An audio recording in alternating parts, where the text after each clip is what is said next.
말씀은 열왕기하 4장 1절에서 7절입니다. 열왕기하 4장 1절에서 7절 우리 다 같이 읽겠습니다.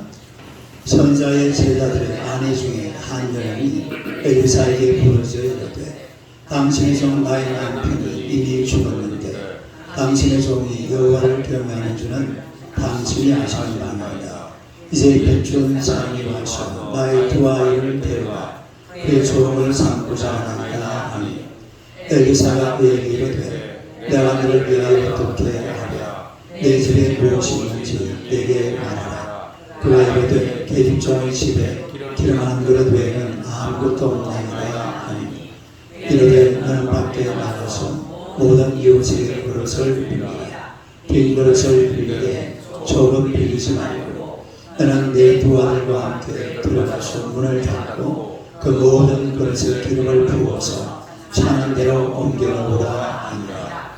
여인이 물러가서 그의 두 아들과 함께 문을 닫은 후에 그들은 그릇을 그에게로 가져오고 그는 부었더니 그릇에 다 찬지라. 여인이 아들에게 이르되 또 그릇을 내게로 가져와라 하니 아들이 이르되 다른 그릇이 없나이다 하니 기름이 곧 그쳤더라. 그 여인이 하나님의 사람에게 나아가서 말하니 그가 이르되 너는 가서 기름을 팔아 빚을 갚고 남은 것으로 너와 네 두 아들이 생활하라 하였더라. 할렐루야. 인사하겠습니다. 하나님은 당신을 사랑하십니다. 인사하십시오. 한 번 더 인사하겠습니다. 당신은 축복의 통로이십니다. 할렐루야. 오늘 말씀으로 채우시는 하나님 이런 제목으로 함께 오늘 나누고자 합니다. 다 같이 한번 읽어보겠습니다. 채우시는 하나님. 우리가 인생을 살다 보면 갑작스러운 이런 고난을 당할 때가 상당히 많습니다. 오늘 이런 성경을 보게 되면 한 여인이 선지자 엘리사를 찾아왔는데 남편이 이 엘리사가 운영하는 선지학교, 이 선지학교라는 것은 뭐죠 말하면 신학대학을 말합니다. 이 선지학교의 생도였는데 갑자기 남편이 죽어서 과부가 된 거죠. 게다가 남편이 아주 산더미 같은 빚을 남기고 죽었는데 빚쟁이들이 찾아와서 당장 빚을 갚아라. 그렇지 않는 두 아들을 총으로 데려가겠다. 이렇게 막 협박을 하는 거예요. 하루아침에 남편을 잃은 것도 하늘이 무너지는데 거기다가 빚 때문에 자식까지 종으로 팔려가게 되었으니까 그야말로 눈앞이 뜨가지고 눈앞이 아주 캄캄한 그런 상태입니다. 여러분 오늘 우리가 옛날보다 형편은 많이 나아졌어요. 그러나 오늘날에도 여전히 이 먹고 사는 문제, 이런 문제로 말미암아 고통받는 사람들은 굉장히 많습니다. 가족 중에 누가 아프기라도 하면 순식간에 병원비 때문에 경제가 파탄나고 아주 그냥 가정이 엉망되어 버리는 이런 경우를 우리가 종종 만날 수가 있죠. 생활 것 때문에 또 피가 나거나 빚을 갚지 못해서 극단적인 선택을 하는 이런 분들도 매우 많은 것을 볼 수가 있습니다. 산다는 것이 그렇게 녹록하지가 않아요. 쉽지가 않습니다.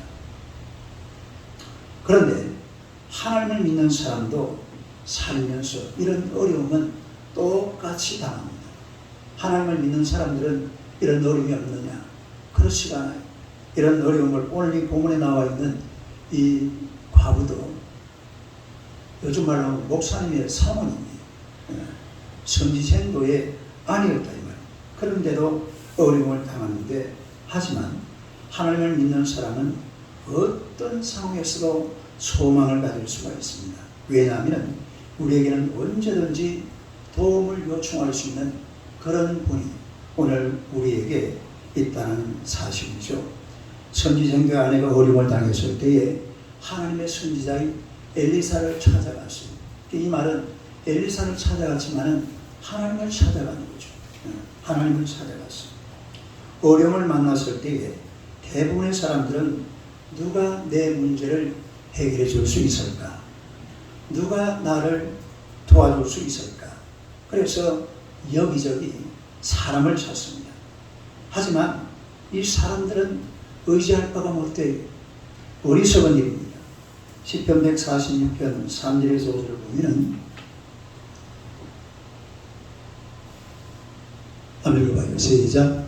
귀인들을 의지하지 말며 도울 힘이 없는 인생도 의지하지 말지니 그의 호흡이 끊어지면 흙으로 돌아가서 그날의 그의 생각을 소멸하리로다. 야곱의 하나님을 자기의 도움으로 삼으며 여호와 자기 하나님에게 자기의 소망을 두는 자는 복이 있나이다. 할렐루야. 사람은 인생의 문제를 근본적으로 나도 해결할 수 없고 당신도 내 문제를 해결해 줄 수가 없습니다. 그러므로 오늘 저와 여러분들은 사람을 믿지 말고 하나님의 도우심을 구하고 또 하나님께 소망을 두는 하나님의 백성이 되시기를 주님의 이름으로 축원합니다. 첫째로 하나님께 기도하라는 것입니다. 한번 읽어보세요. 하나님께 기도하라. 어려움을 당했을 때에 하나님께 기도해야 되는 것은 하나님께서 우리가 필요한 모든 것을 다 알고 계시기 때문입니다. 하나님은 다 아신다고 그랬어요.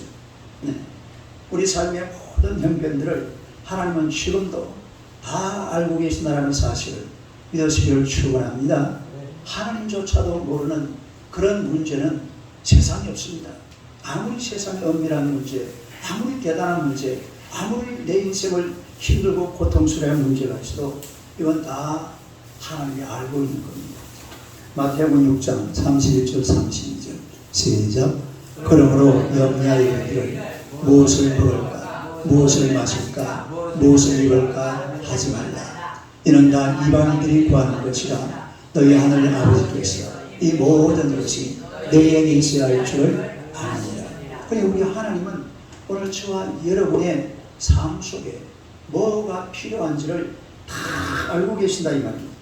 알고 계실 뿐만 아니라 우리의 약함도 알고 계십니다. 즉 우리가 어찌할 수 없다는 사실도 하나님은 잘 알고 계십니다. 히브리서 4장 15절 16절 한번 봅시다. 여러분 히브리서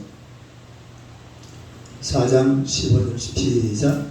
우리에게 있는 대제사장은 우리의 연약함을 동정하지 못하시니까 모든 일에 우리가 똑같이 시험을 받으시는데 죄는 없습니다. 그러므로 우리는 긍휼하심을 받고 때를 따라도 없는 은혜를 얻기 위하여 은혜의 보좌 앞에 담대히 나아갈 것입니다. 할렐루야. 예수님은 완전한 사람으로 오시기 때문에 우리의 배고픔과 우리의 피곤함과 우리의 연약함과 우리의 나약함과 우리의 가난함과 우리의 모자람과 이 모든 것을 다 알고 계시는 줄로 믿습니다. 완전한 인간 오시기 때문에 우리 예수님께서 우리의 약한 것을 다 알고 계신다 이 말이에요. 그래서 우리는 언제든지 하나님 앞에 나아가서 때를 따라 돕는 이 하나님의 은혜를 구할 수가 있는 것입니다. 우리는 하나님 앞에 나아와서 나의 형편과 처지를 아뢰고 하나님의 도우심을 구할 수 있다는 그 말로 다 할 수 있는 은혜가 있는 거예요. 네? 오늘 우리 예수 믿는 사람들은 하나님 앞에 나아와서 내 삶의 모든 것을 도와달라고 하나님 앞에 아뢰 수 있는 그런 놀라운 은혜를 갖고 있는 줄로 믿습니다. 이 기쁨이라는 14살짜리 소녀의 감정인데 이 아이가 초등학교 2학년 때 반에서 따돌림을 당했다고 해요. 그래서 너무너무 힘들었는데 하루는 교회 가서 하나님 앞에 예배를 드리는데 하나님께서 기쁨아 기쁨아 이러더랍니다. 하나님께서 자기를 불러주시는 거예요. 아니 그 소리를 들으니까 너무 감사하잖아요. 그리고 하나님이 나와 함께 하시는구나. 나는 외롭지 않아. 잘 될 거야. 이러면서 막 힘이 생겨가지고서 자신만만하게 또 아주 씩씩하게 밝게 살면서 아무런 문제 없이 그렇게 이 아이가 잘 자라고 있는 이런 간증을 14살짜리 소녀가 간증하는 것을 보았습니다. 이 기쁨이가 교회 학교에 다니면서 금요 철야 예배를 드리기 시작했는데 그 이유가 참 기특해요. 철야 예배를 한 주도 안 빠지고 참여하는 이유가 뭐냐면 통성기도 시간에 마음에 힘든 것들을 하나님께 다 말씀드려야 일주일을 잘 견딜 수 있다. 이런 생각을 가지고 철야 기도를 참석한다는 거예요. 그러니까 이 아이가 목사님 보고 그랬어요. 목사님, 기도하면 하나님께서 제 마음을 바꾸어 주세요. 하기 싫은 공부도 왜 해야 하는지 알려주시고 꿈을 주셔서 열심히 공부할 수 있게 도와주신다. 이러면서 이 아이가 어려서부터 철야 기도를 다리고 기도 생활을 열심히 하면서 그렇게 살았다는 거예요. 제가 보니까 이 아이는 기도할 때 하나님께서 어떻게 응답하시는가 이거를 알고 있는 거예요. 여러분, 기도할 때 하나님께서 어떻게 응답하시느냐면 먼저 마음을 변화시켜 줍니다. 내가 하나님 앞에 기도하면 내 마음이 변해요. 내 마음이 변하고 내 마음이 평안해지면서 그 다음에 환경의 변화가 옵니다. 삶의 변화가 온다 이 말이에요. 그러니 하나님 앞에 나아가서 마음의 변화를 위해서 삶의 변화를 위해서 열심히 기도해야 될 줄로 믿습니다. 제가 지난 주간에 아주 귀한 걸 경험했는데 우리 이서가 누군지 알죠? 우리 이서가 어제구나 어제 아이고 영상에 올라왔는데 밥을 먹으면서 그동안 이제 엄마가 계속 기도를 해주잖아요. 밥 먹기 전에 밥 감사하고 기도를 하는데 어제는 지가 밥이 안 먹으니까 밥을 영상을 보여줘야 되는데 밥이 아니고 손을 딱 잡고 안 해? 그러고 밥을 먹는 거예요. 기가 차요. 우리 그동안에 처음에는 기도하자 그러면 나는 기도하고 뭐 이래서 하거든요.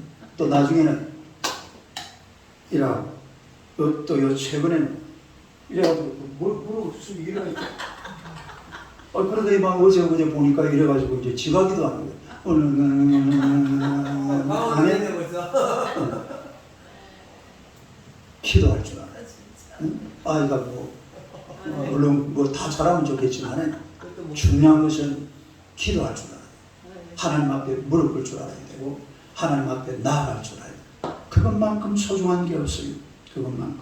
여러분, 인생에 막다른 골목을 당하면 사람들은 길이 없다라고 생각합니다. 눈으로 바라보면 길이 없지요. 그러나 하나님께서는 이사야 43장 19절에 이런 말씀을 하고 있어요. 아멘. 시작. 보라, 내가 새 일을 행하리니 이제 나타낼 것이라. 너희가 그것을 알지 못하겠느냐? 반드시 내가 광야의 길을 사막의 강을 내리니. 요가 읽어봐요. 시작. 반드시 내가 광야의 길을 사막의 강을 내리니. 할렐루야. 믿으시기를 축원합니다. 우리 하나님은 우리가 어떤 삶의 어려움을 만나도 광야의 길을 내시고 사막의 물을 내시는 그분이 바로 하나님이라는 사실 믿으시기를 축원합니다. 어떤 일이 있어도 하나님 앞에 나아가서 우리 하나님 앞에 부르짖고 기도할 때에 광야에 길이 생기고 사막에 물이 생기는 이런 놀라운 기적을 경험할 수가 있다. 그런 얘기예요. 찰스 스펄전 목사님은 인간의 마지막은 하나님의 시작이다. 해봐요. 시작. 인간의 마지막은 하나님의 시작이다. 인간이 마지막 탁 손 놨을 때에 그리고 하나님을 착 바라보면 그때부터 하나님께서 시작하는 거요. 할렐루야. 얼마나 좋아요.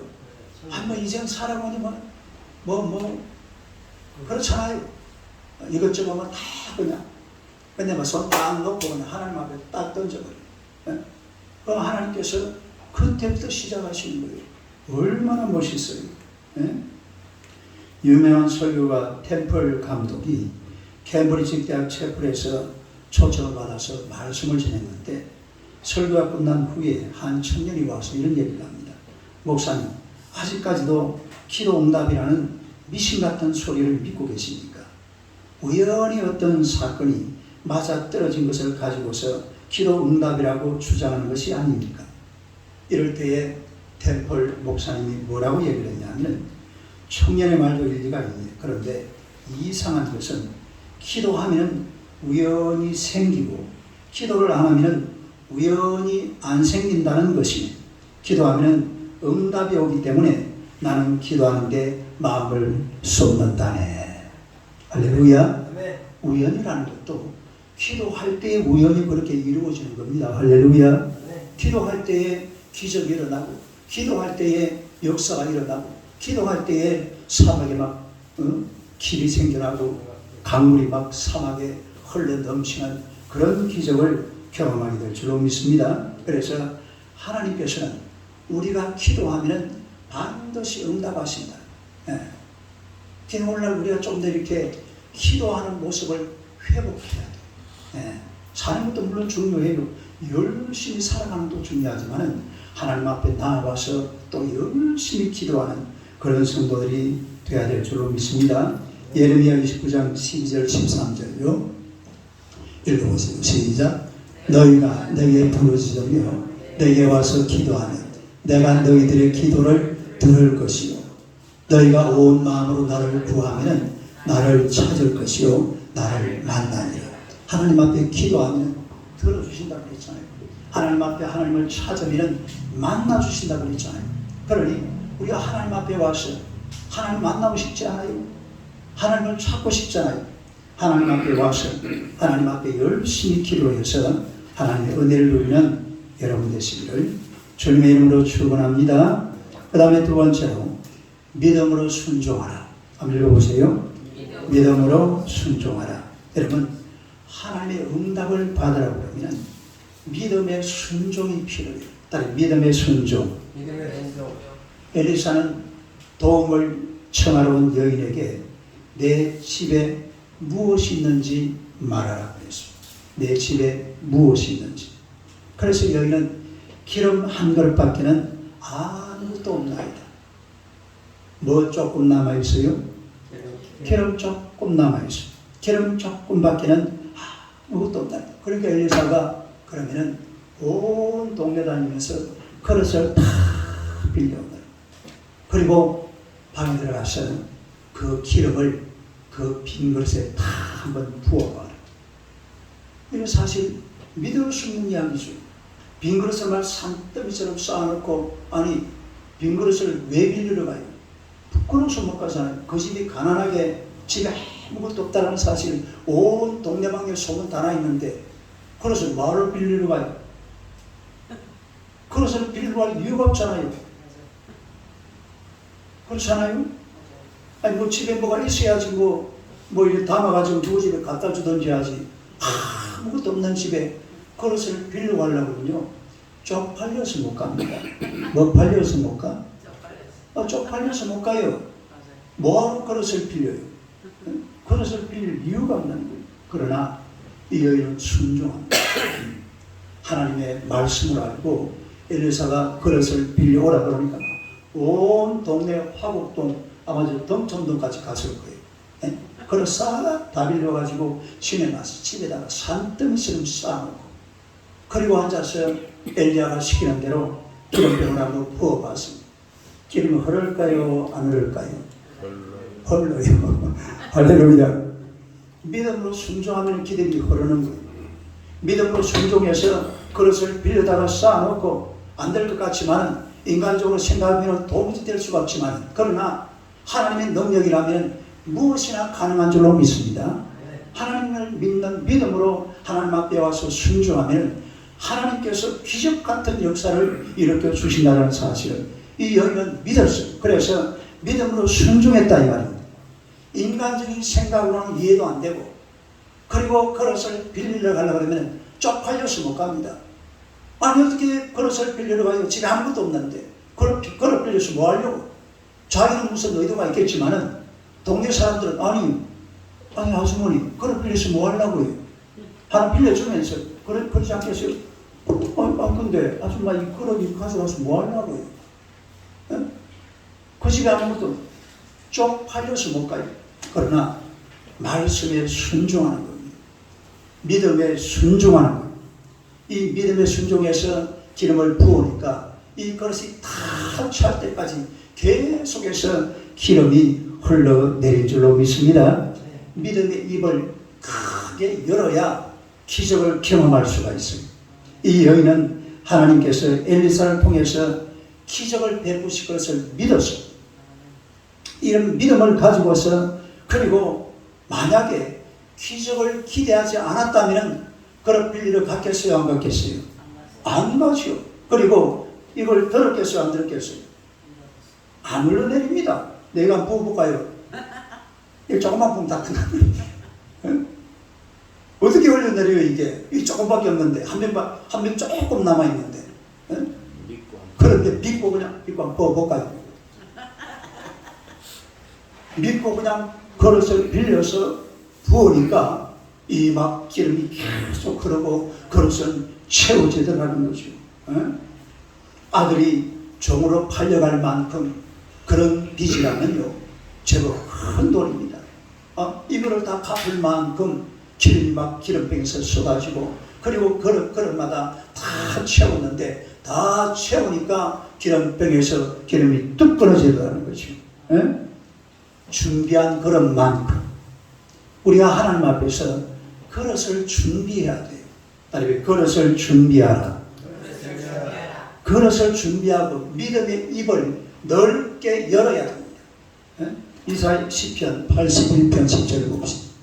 읽어 시작. 나는 너를 애굽 땅에서 인도하였네. 여호와 내 입을 크게 열라. 내가 채우리라 하였으나. 시작. 내 입을 크게 열라. 내가 원래 옛날에요, 이 왕이 뭐라고 해요, 신하들한테 뭐 상급을 내릴 때 그렇게 하는 나라가 있었대요. 어디 페르시아 쪽에. 어떻게 하냐면 입을 크게 열면 거기다 겁을 넣어준다. 보석을 넣어주는 거예요. 그 입을 크게 열어야 돼, 작게 열어야 돼. 크게 열어야 돼. 조금만 열면 조금밖에 안 주는 거예요. 입이 큰 사람이 좋죠. 입을 크게 열고 하면서 이게 실제로 그런 일이 있습니다. 그러니까 우리 시편을 쓰시는 분이 내 입을 넓게 열라. 내가 채우리라. 채워주는, 넓게 여는 대로 다 채워주거든요. 그리고 우리가 하나님 앞에 나와서 이런 믿음의 입을 열 줄 알아야 돼요. 이게 순종입니다. 순종. 딸, 믿음의 입을 열라. 믿음의 입을 열라. 그러니까 내 집에 있는 것이 무엇이냐, 하나님께서 물을 때에 그것을 내놓고 입을 크게 열면 그 입 속에 우리 하나님께서 채워주시는 줄로 믿습니다. 우리가 가진 것이 뭡니까? 오늘 저와 여러분들이 가진 것이 예수의 이름을 가지고 있습니다. 딸, 예수의 이름. 뭘 가지고 있다고요? 오늘 여러분 속에 예수의 이름이 있습니다. 오늘 여러분이 가진 것이 바로 예수의 이름이에요. 그러면 이 예수님의 이름을 가지고서 우리 하나님은 오늘 저와 여러분들에게 기적을 베풀어 주실 줄로 믿습니다. 예수님의 이름으로 구원을 받습니다. 사도행전 2장 38절요. 시작. 베드로가 이르되 너희가 회개하여 각각 예수 그리스도의 이름으로 세례를 받고 죄 사함을 받으라. 그래야만 성령의 선물을 받으라. 여봐요, 예수 그리스도의 이름이 얼마나 소중한지 알아야 돼요. 따로 예수 그리스도, 예수 그리스도, 예수 그리스도의 이름이 세상에서 가장 소중한 거예요. 내 이름보다도 더 귀한 이름이, 그 이름이 바로 예수입니다. 예수. 할렐루야. 이 이름을 가슴에 다 간직하고 이 이름의 권세를 가지고 이 세상을 살아가는 거예요. 한번 더 읽어볼까요? 시작. 베드로가 이르되 너희가 회개하여 각각 예수 그리스도의 이름으로 세례를 받아. 예수 그리스도의 이름으로 예수 그리스도의 이름.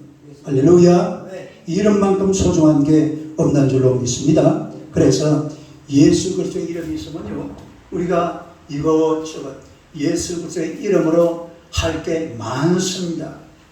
사도행전 9장 33절 34절 시작. 거기서 에냐라는 사람을 만나매 그런 중풍병으로 침상에 누운 지 8해라.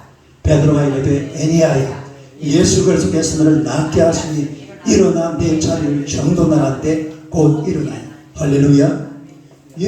베드로가 예수 그리스도의 이름으로 명령해서 자리에서 일어나. 그러니까 애니아가 뻘떡 일어나 버렸습니다. 병들어 누워 있었는데. 우리 예수님의 이름은 치료하는 권세를 가지고 있는 줄로 믿습니다. 예수의 이름 안에 치료의 권세가 있어요. 어디 몸이 아픈 데 있거든. 예수님 이거 좀 만져주세요. 이거 좀 만져주세요. 예수님의 이름으로만 기도 안 해서 하나님 앞에 가는 거예요. 그러면 우리 하나님께서 치료하시고 고쳐주실 줄로 믿습니다. 또 사도행전 16장에 보니까 이 점치는 귀신 들린 이 여종이 하나 있었는데요. 이 바울이 그랬잖아요. 예수 그리스도의 이름으로 내게 명령하노니 그에게서 나와라. 그래야 귀신이 막 싹 빠져나가고.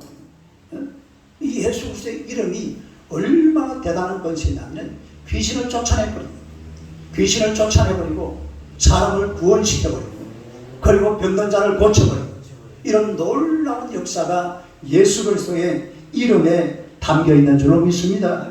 예수 그리스도의 이름으로 구원도 받고 병도 고치고 귀신도 쫓아내고 마음의 평안도, 예수 그리스도의 이름만 있으면 이 세상을 정말 멋지게 행복하게 살아갈 수가 있는 거예요. 이 예수 그리스도의 이름을 여러분의 가슴 깊은 곳에 꼭 간직하고 살아가시기를 주님의 이름으로 축원합니다. 그 다음에 세 번째로 채우시는 하나님. 한번 읽어보세요. 우리가 믿음으로 기도하면 하나님께서 삶의 모든 필요를 다 채워주십니다. 우리는 늘 무엇을 먹을까, 무엇을 마실까, 무엇을 입을까 염려하며 걱정하면서 그렇게 살아가지만은 하나님께서는 오늘 저와 여러분에게 필요한 것이 무엇인지 다 알고 계신다 이 말입니다. 그래서 예수님께서 마태복음 6장 31절 32절에 보면요, 시작. 그러므로 염려하여 이르기를 무엇을 먹을까, 무엇을 마실까, 무엇을 입을까 하지 말라. 이는 다 이방인들이 구하는 것이라 너희 하늘 아버지께서 이 모든 것이 너희에게 있어야 할 줄을 아시느니라. 하나님께서는 우리에게 필요한 모든 것을 하나님이 다 알고 계신다 이 말입니다. 다 알고 계세요. 그걸 하나님 앞에 알고 계신다고 뭐 알고 계시면 알아서 해주겠지. 그건 아니에요. 그러면 성경에 기도하라라는 말이 없어져야 됩니다. 할렐루야. 하나님이 다 알고 계시지만은 뭐 하라고 그랬어요? 기도하라고 그랬잖아요. 알고 계신다고 내가 가만히 있으면, 아니 하나님 다 알고 계시는데 내 이런 사정을 하나님 아시잖아요. 이러고 있으면 안 돼요. 내 이런 사정을 가지고 하나님 앞에 가서 기도하라고 그랬으니까 이런 사정을 기도하면서 하나님 앞에 알아야 될 줄로 믿습니다. 예수님께서 땅에서 사역하실 때에 많은 사람들이 예수님을 따라다녔습니다. 어느 날 베다니 마을에서 베세다 광야에서 예수님이 말씀을 전하는데 해가 뉘어 서산으로 저물어 가요. 그러니까 사람들이 보니까 막 옛날에는 사실 먹을 것이 없었어요. 뭐 지금도 뭐 똑같은지 모르겠습니다만 정말 옛날에는 먹을 게 없습니다. 가게도 아무것도 없습니다. 근데 사람들은 엄청나게 먹였는데 예수님께서 빌립에게 저 사람들에게 먹을 것을 나누어주라. 그러니까 빌립이 하는 소리가, 아이고 예수님 1인당 조금씩만 주어도 이거는 절대로 불가능합니다. 그때에 안드레가요, 물고기도 말이하고 보리떡 5개를 가지고 왔어요. 이걸 가져왔는데 예수님께서 딱 축사하시고 그리고 나눠주기 시작하는데 그 앉아있는 장정만 5,000명, 아이들, 부녀자들 합치면 약 2만 명이나 되는 사람들을 다 먹이고도 몇 광줄이 거두었어요? 12광줄을 더 거두었습니다. 할렐루야. 이분이 바로 예수님이라는 사실이에요. 이분이 바로 하나님이라는 사실이에요. 이런 예수님 앞에, 이런 하나님 앞에 우리 삶의 모든 문제들을 다 맡겨놓고 우리 하나님 앞에 기도할 때에 하나님께서 놀라운 기적을 은혜로 베풀어 주실 줄로 믿습니다. 하나님은 우리에게 무엇이든지 후하게, 넉넉하게, 풍성하게 채워주시기를 원하십니다. 여러분, 하나님이 움직이는 세상은요, 풍성해요, 넉넉해요. 하나님이 떠나버리잖아요. 풍성한 게 싹 사라져 버립니다. 예? 풍성한 게 없어져 버려요. 뭐 우리가 아시다시피 저 미국 같은 나라, 유럽 같은 나라들은 하나님의 나라잖아요. 얼마나 풍성한지 모릅니다. 먹을 것 갖다 버려. 근데 저 동남아 쪽으로 가보세요. 먹을 게 없어가지고 정신을 못 차려요. 학교 선생님 한 달 월급이 우리나라 돈으로 10만 원이에요. 10만 원. 뭘 먹고 살아요? 하나님이 떠나버리면은 없어져요. 그냥 바싹 말라버려요. 하나님이 계시면은 풍성해집니다. 넉넉해집니다. 우리 하나님께서 채워주시는 줄로 믿습니다. 염려할 필요가 없습니다. 걱정할 필요가 없습니다. 작은 양의 기름이라도 하나님께서 그 위에 역사하시면 빈곤이 다 채워질 때까지 계속 흘러내릴 줄로 믿습니다. 이 기름이 끊어지지 않아요. 하나님께서 역사하시면 동네에서 빌려왔던 그 빈 그릇들이 다 채워질 때까지 이 기름이 끊어지지 않는다 이 말입니다. 물고기 2마리, 보르떡 5개라도요 그 엄청난 사람들을 먹이고도 12주간 남길 만큼 그런 풍성하신 분이 바로 하나님이라 이런 얘기입니다. 사랑하는 성도, 오늘 사실은 우리도 마찬가지입니다. 너나 할 것 없이요 부족한 것이 많다고 막 하소연을 합니다. 지금 우리나라 현재 우리나라 빚이 2,000조 원이에요. 2,000조 원. 얼마? 대단히 많습니다. 그리고 1인당 빚이 얼마냐면 1,873만 원입니다. 여러분 그냥 앉아서 지금 현재 빚이 얼마라고요? 1,873만 원씩 빚지고 살아가는 거예요. 뭐 넉넉해 보이고 풍성해 보이지만은 1,800만 원짜리 빚을 지고 그리고 살아가는 온 국민이 우리 저 이서까지 이서가 지금 빚을 1,800 얼마라고 했지? 73만 원을 지고 살고 있다니까요. 이런 세상을 우리가 살고 있습니다. 아무리 수고하고 했어도 이 빚진 인생을 살아간다 이 말입니다. 그렇다면 돈이 많으면 괜찮으냐? No, 그것도 아니에요. 돈 많다고 되는 것도 아니에요. 예? 돈이 많아도 여전히 부족한 인생. 막 1등을 높이고 막 돈을 막 풍성하게 가지고 그냥 통장에다가 그냥 쌓아놔도 여전히 부족한 것이 바로 우리 인생이라는 것입니다. 먹고 사는 문제가 해결됐다고 해서 인생이 채워지는 것이 아닙니다. 여러분 정말로 우리가 하나님 앞에 나아가서 우리 예수의 이름을 부르고 예수님을 만나지 못하면 인생은 끝없는 부족함 속에서 방황할 수밖에 없습니다. 우리 예수님을 뜨겁게 만나야 돼요.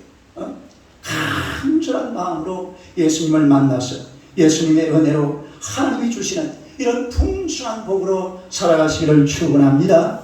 하나님이 주시는 거 살려고 애를 쓰고 그리고 우리 예수님을 쉽게 만나려고 애를 쓰고 노력하는 그런 성도들이 되어야 돼요. 옛날에 어떤 분이 그 사업을 하다가 큰 빚을 지고 죽으려고 자살하려고 하다가 누가 전도를 해가지고 처음으로 교회를 가봤어요. 교회를 가서 목사님 설교를 가만히 듣고 있으니까 뭔가 막 빛이 막 반짝반짝 보이는 거예요. 처음에 교회 왔는데 그래서 내가 죽을 게 아니네. 한번 살아봐야죠. 그래가지고 그때부터 막 열심히 살기 시작했어요. 그리고 그 자기 채무자들 있잖아요. 막 돈 달라고 쫓아다니는 사람들 참 도망쳤거든요. 도망쳐가지고 산에 올라가서 자살해가 죽으려고 했는데 전부 찾아다니면서 죄송합니다. 내가 지금도 사업을 해가지고 한 푼도 남김없이 다 갚을 테니까 조금만 기다려주세요. 그리고 막 이제 저기 찾아다니니까 막 사람들이 막 그래 열심히 해봐요. 이래가지고 뭔가 또 사업을 시작하는데 막 그 채무자들이 막 도와주더랍니다. 도와줘가지고요 잘 살았어요. 그런데 이분이 목사님한테 전화가 왔습니다. 목사님한테 전화를 해서 뭐라고 했냐면 목사님 빚을 지고 자살밖에는 아무 방법이 없다고 생각했는데 예수님을 만나고 나니까 희망이 생겼습니다. 그래서 그 희망 때문에 제가 오늘까지 살아올 수 있었던 것입니다. 목사님은 열심히 다니면서 복음으로 소망을 심으십시오. 그러면 몇십억의 자본을 제공하는 것보다 훨씬 낫습니다. 목사님 보고 그렇게 막 힘을 주더라. 교회 예배하는 참석하고 인생이 변화되어 버리거든. 여러분, 우리 인생이라는 것은 우리 예수님을 뜨겁게 만날 때에 그때의 만족함도 있고 풍성함도 있고 인생이 채워지는 겁니다. 그 전에는 여러분의 인생을 세울 수가 없어요. 채워지지 않아요. 예수 그리스도를 만나야 진정한 예수 그리스도, 예수님의 이름을 부르고 예수 그리스도를 만날 때에 이런 놀라운 하나님의 은혜가 풍성하게 여러분에게 채워지는 줄로 믿습니다. 인생에 나오는 모든 문제 답은요 예수님의 십자가에 있습니다. 그 위에 다 있어요. 어떤 어려움을 만난다고 해도 낙심하지 마세요. 좋으신 하나님을 믿고 하나님 앞에 기도하면 하나님의 능력과 권능으로 마음을 채워주실 줄로 믿습니다. 이렇게 채워주신 하나님을 믿으시고 기도하는 성도들이 되시기를 주님의 이름으로 축원합니다. 기도하겠습니다. 하나님 우리 아버지 은혜를 감사합니다. 하나님의 백성들을 우리 하나님이 사랑하시고 우리가 이 땅을 살아가는 동안에 정말 빈 곳이 많고 부족한 것이 많고 참 채울 곳이 많지만 하나님의 세상 여기저기 돌아다니보고 이것저것 해보아도 잘 채워지지를 않습니다. 오 살아계신 만군의 주 여호와여, 오늘 이 한 시간 우리에게 오셔서 하나님이 우리를 채워주시옵소서. 채워질 줄로 믿습니다. 예수 그리스도의 이름을 의지합니다. 예수님을 소망합니다. 예수님을 바라봅니다. 우리 예수님께서 하나님의 놀라운 은총과 권세로 우리에게 풍성하게 채워주셔서 이 땅 살아가는 동안에 비록 힘들고 어렵고 고통스러울지라도 우리 주 예수 그리스도 그 이름 부르면서 그 이름 앞에 자신을 맡겨놓고 하나님을 찬양하며 살기에 부족함이 없는 하나님의 백성들이 되게 하여 주시옵소서. 좋은 일이 일어날 줄로 믿습니다. 기적이 일어날 줄로 믿습니다. 문제가 해결될 줄로 믿습니다. 병든 자들은 고침받을 줄로 믿습니다. 모든 삶의 문제들을 주님께서 다 해결하여 주시고 예수의 이름으로 날마다 승리하는 주의 백성들이 되게 하여 주시옵소서. 예수님의 이름으로 기도드리옵나이다. 아멘.